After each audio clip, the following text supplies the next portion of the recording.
Diwali. Happy Diwali. Happy Diwali guys.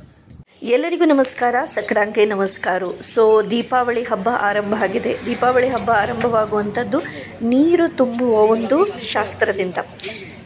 ಹಂಡೆ ಬಿಸಿ ಮಾಡಿ ಮಕ್ಕಳಿಗೆ ಬಿಸಿ ಬಿಸಿ ಸ್ನಾನವನ್ನು ಮಾಡಿಸಿ ಮೀನಿನ ಊಟವನ್ನು ಮಾಡುವಂತಹ ದಿನ ಇಂದು. ವರ್ಷಕ್ಕೆ ಒಂದು ದಿನ ಆದರೂ ಮೀನು ತಿನ್ನಲೇಬೇಕು ಅನ್ನುವಂತಹ ದಿನ ಇದ್ದರೆ ಅದು ಇಂದಿನ ದಿನ. ಸೊ ನಾನು ಕೂಡ ಮಾರ್ಕೆಟಿಗೆ ಹೋಗಿ ಅಂಜಲ್, ಕಾಣೆ, ತರುಬೂತಾಯಿ ಇದನ್ನೆಲ್ಲ ತಂದೆ. ಅಲ್ಲಿ ಪ್ರಾನ್ಸ್ ಕೂಡ ಇತ್ತು. ಬಟ್ ನಮ್ಮಲ್ಲಿ ಬಾಲವಿರುವಂತಹ ಮೀನಿಗೆ ಸ್ವಲ್ಪ ಡಿಮ್ಯಾಂಡ್ ಜಾಸ್ತಿ, ಎಲ್ರಿಗೂ ಇಷ್ಟ ಆದ ಕಾರಣ ಅಂಜಲ್, ತರುಬೂತಾಯಿ ಇದನ್ನೆಲ್ಲ ತಂದೆ. ಹೆಚ್ಚನ್ನು ಫ್ರೈ ಮಾಡಿ ತಿನ್ನುವಂಥದ್ದು ಅಂತೇಳಿ ಹೇಳಿ, ಎಲ್ರಿಗೂ ಕೂಡ ಫ್ರೈ ಅಂತೇಳಿ ಹೇಳಿದ್ರೆ ತುಂಬ ಇಷ್ಟ. ಸೊ ತಂದ ಹಾಗೆ ಒಳ್ಳೆ ಮಸಾಲೆ, ಅದೇ ರೀತಿ ಉಪ್ಪು ಎಲ್ಲ ಸರಿ ಹೀರ್ಕೊಳ್ಳಿ ಅಂತೇಳಿ ಹೇಳಿ ಮಸಾಲೆನ ಹಾಕಿ ಫ್ರಿಜ್ಜಿನಲ್ಲಿ ಇಟ್ವಿ.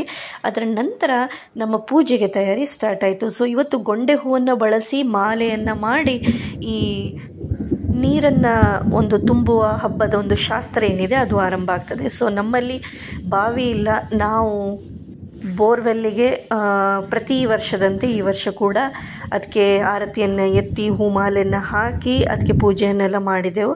ಆ ಪೂಜೆ ನಂತರ ಕೊಡಪಾನಕ್ಕೆ, ಅದೇ ರೀತಿ ತಪ್ಪಿಲಿಗೆ, ಸ್ಟೀಲ್ ಹೀಟರ್ ಅಂತೇಳಿ ಏನು ಹೇಳ್ತೇವೆ ಅದಕ್ಕೆಲ್ಲದಕ್ಕೆ ನಾವು ಏನೇನನ್ನು ಒಂದು ನೀರಿನ ಸೋರ್ಸ್ ಆಗಿ ಬಳಸ್ತೇವೆ ಅದಕ್ಕೆಲ್ಲದಕ್ಕೂ ಹೂಹಾರವನ್ನು ಹಾಕಿ ಸಿಂಗರಿಸಿ ಈ ಸ್ನಾನಗೃಹದಲ್ಲಿ ನೀರನ್ನು ತುಂಬಿ ಇವತ್ತಿನ ಕಾರ್ಯ ಆರಂಭವನ್ನು ಮಾಡಿದೆವು. ಸೊ ಮೊದಲಿನ ಕಾಲದಲ್ಲಿ ಇದೆಲ್ಲವೂ ಆದ ಹಾಗೆ ನಾವು ಫಸ್ಟಾಗಿ ಮಾಡೋದಿತ್ತು ಏನಂತೇಳಿ ಹೇಳಿದ್ರೆ ಬಚ್ಚಲು ಕೋಣೆಯಲ್ಲಿ ದೀಪಾವಳಿಯ ಶುಭಾಶಯಗಳು ಅಂತೇಳಿ ಹೇಳಿ ಬರೆಯುವಂಥದ್ದು. ಸೊ ಅದನ್ನೇ ಕೂಡ ನಮ್ಮ ಒಂದು ಬಚ್ಚಲು ಕೋಣೆಯ ಹೊರಗೆ ಬರ್ದಾದ ಮೇಲೆ ನೀರನ್ನು ಬಿಸಿ ಮಾಡಲಿಕ್ಕೆ ಆರಂಭಿಸಿದೆವು. ಸೊ ನೀರನ್ನು ನಾನು ಮಾತ್ರ ಅಲ್ಲ, ಅತ್ತೆಯವರು ಕೂಡ ಬಿಸಿ ಮಾಡಿದ್ದಾರೆ.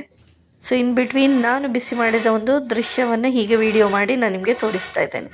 ಸೊ ಅದರ ನಂತರ ಮಕ್ಕಳಿಗೆಲ್ಲರಿಗೂ ಸ್ನಾನ ಮಾಡಲಿಕ್ಕಾಗಿ ಹಳದಿ ಮಿಶ್ರಿತ ಎಣ್ಣೆಯನ್ನು ನಾವು ತಯಾರಿ ಮಾಡಿದೆವು. ಸೊ ತೆಂಗಿನ ಎಣ್ಣೆಯನ್ನು ಹಾಕಿ ಮಾಡುವಂಥದ್ದು. ಅದರ ನಂತರ ಇವತ್ತು ಮೆತ್ತಿ ಕೊತ್ತಂಬರಿ ಘಷಿ ಅಂತೇಳಿ ಹೇಳಿ, ನಮ್ಮ ಕೊಂಕಣಿಯಲ್ಲಂತೂ ಇದು ಎಲ್ಲರ ಫೇವ್ರೇಟ್.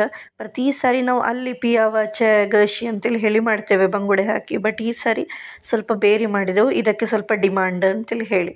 ಸೊ ಎಷ್ಟು ಬೇಕು ಅಷ್ಟನ್ನೇ ಫ್ರೈ ಮಾಡಲಿಕ್ಕೆ ಆರಂಭಿಸಿದ್ದೇವೆ. ಸೊ ಫಸ್ಟಿಗೆ ಅಂಜಲ್, ಸೊ ನಮ್ಮ ಭಾಷೆಯಲ್ಲಿ ವಿಸೋಣು ಅಂತೇಳಿ ಹೇಳ್ತಾರೆ. ಸೊ ನನ್ನ ಅಕ್ಕ ಅವರು ಹುಬ್ಬಳ್ಳಿಯಲ್ಲಿದ್ದಾರೆ. ಅದ್ಭುತವಾದಂತಹ ಒಂದು ಪಾಕ ಪ್ರವೀಣೆ. ಯಾವ ವಿಷಯ ಕೂಡ ಅಂದರೆ ವೆಜ್ ಇರಲಿ ನಾನ್ ವೆಜ್ ಇರಲಿ ಪ್ರತಿಯೊಂದವರಿಗೆ ಅದ್ಭುತವಾಗಿ ಅದರ ಯಾವ ಮಸಾಲೆ, ಅದಕ್ಕೆ ಯಾವ ರೀತಿಯಾಗಿ ಯಾವ ಒಂದು ಅಡುಗೆಯನ್ನು ಮಾಡ್ಬೋದು ಅಂತೇಳಿ ಹೇಳಿಲ್ಲ, ಅವರಿಗೆ ಕರೆಕ್ಟಾಗಿ ಗೊತ್ತಿದೆ. ಸೊ ಅವರಿಗೆ ನಾನು ಫೋನ್ ಮಾಡಿ ಕೇಳಿದೆ, ಸೊ ಅಂಜಲನ್ನು ತಂದರೆ ಅದಕ್ಕೆ ಯಾವ ಮಸಾಲೆ ಮಾಡ್ಬೋದು ಅಂತೇಳಿ. ಸೊ ಅವರೊಂದು ನನಗೆ ಒಂದು ಗ್ರೀನ್ ಮಸಾಲ ಟೈಪ್ ಒಂದು ಹೇಳಿಕೊಟ್ರು ಯಾವ ರೀತಿ ಮಾಡ್ಬೋದು ಅಂತೇಳಿ ಹೇಳಿ. ಅದನ್ನೇ ನಾನಿಲ್ಲಿ ಮಾಡಿದ್ದು. ಸೂಪರ್ ಆಗಿ ಆಗಿತ್ತು. ಅದರ ನಂತರ ಈಗ ರೋಲ್ ಮಾಡ್ತಾ ಇದ್ದೇನಲ್ಲ, ಇದು ಕಾಣೆ ಅಂತೇಳಿ ಹೇಳಿ. ಸೊ ಮೀನು ತೊಗೊಳ್ಳಿಕ್ಕೆ ಹೋಗೋಗಿ ಅಲ್ಲಿ ಹೇಳಿದರು, ಸೊ ನಿಮ್ಮವರು ಕಾಣೆಯನ್ನು ತುಂಬ ಇಷ್ಟಪಡ್ತಾರೆ, ಇದನ್ನು ತಿನ್ನಿ ಅಂತೇಳಿ ಹೇಳಿ. ಸೊ ನಾನು ತರೋದು ಕಡಿಮೆ, ಬಟ್ ಇವತ್ತು ಕಾಣೆ ಫ್ರೈಯನ್ನು ಕೂಡ ಮಾಡ್ತಾ ಇದ್ದೇವೆ. ಸೊ ನಿಮಗೆ ಹೇಳಿದಾಗೆ ಗ್ರೀನ್ ಮಸಾಲ ಅದು ಹೇಗೆ ಮಾಡೋದು ಅಂತೇಳಿ ಹೇಳಿದರೆ, ತುಂಬ ಬೆಳ್ಳುಳ್ಳಿ, ಶುಂಠಿ, ಹಸಿಮೆಣಸು, ಕೊತ್ತಂಬರಿ ಸೊಪ್ಪು, ಕರಿಬೇವು ಇದನ್ನೆಲ್ಲ ಒಳ್ಳೆ ಪೇಸ್ಟ್ ಮಾಡಿ ಕಡೆಗೆ ಲಿಂಬೆ ಹುಳಿಯನ್ನು ಮೇಲೆ ಹಿಂಡುವಂಥದ್ದು, ಮತ್ತೊಂದು ಸ್ವಲ್ಪ ಅರ್ಧ ಸ್ಪೂನ್ ಕಡಲೆ ಹಿಟ್ಟು, 1 ಸ್ಪೂನ್ ಅಕ್ಕಿ ಹಿಟ್ಟನ್ನು ಹಾಕಿ ಚೆಂದ ಮಾಡಿ ಮಿಕ್ಸ್ ಮಾಡಿ ಅದರಲ್ಲಿ ಫ್ರೈ ಮಾಡುವಂಥದ್ದು. ಇದು ನಾನು ಅಂಜಲಿಗೆ ಹಾಕಿದಂತಹ ಗ್ರೀನ್ ಮಸಾಲೆ ಏನಿದೆ ಅದರದ್ದು ರೆಸಿಪಿ.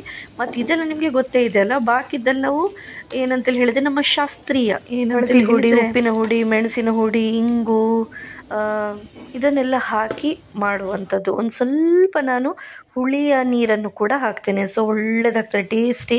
ಅದೇ ನೀವು ಸಂಜೆ ಮಾಡೋದು ಅಂತೇಳಿ ಹೇಳಿದರೆ ಬೆಳಿಗ್ಗೆ ತಂದು ಒಳ್ಳೆ ತೊಳೆದು ಅದಕ್ಕೆ ಮಸಾಲೆಯನ್ನು ಹಾಕಿ ಇಟ್ಟು ಸಂಜೆ ಅದನ್ನು ಫ್ರೈ ಮಾಡಬೇಕು. ಒಳ್ಳೆ ಮೀನು ಅದನ್ನು ಎಳ್ಕೊಂಡಿರ್ತದೆ, ಒಳ್ಳೆಯದಾಗ್ತದೆ. ಸೊ ಈಗ ನಾನು ಉಳಿದ ಏನೇನು ಒಂದು ಮೀನುಗಳುಂಟು ಅದಕ್ಕೆಲ್ಲವೂ ಕೆಂಪು ಮಸಾಲೆನ ಈಗ ನಾನು ನಿಮಗೆ ಹೇಳಿದ್ನಲ್ಲ ಅದೇ ಹಾಕಿ ಮಾಡಿದಂಥದ್ದು.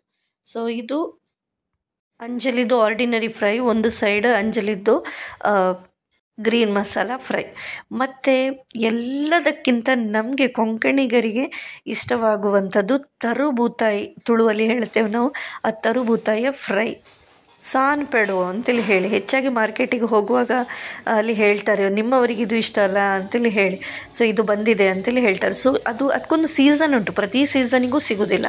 ಸೊ ಇದನ್ನು ನಾವು ಹೆಚ್ಚು ಇಷ್ಟಪಡ್ತೇವೆ.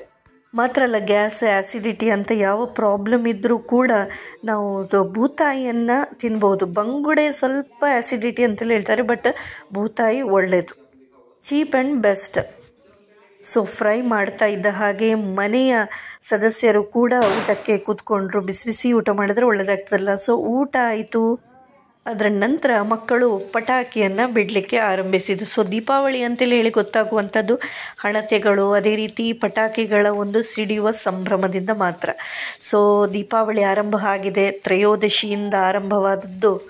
ಇನ್ನು 3 ದಿನಗಳ ಕಾಲ ಈ ಬೆಳಕಿನ ತೇರು ಸಾಗಲಿದೆ.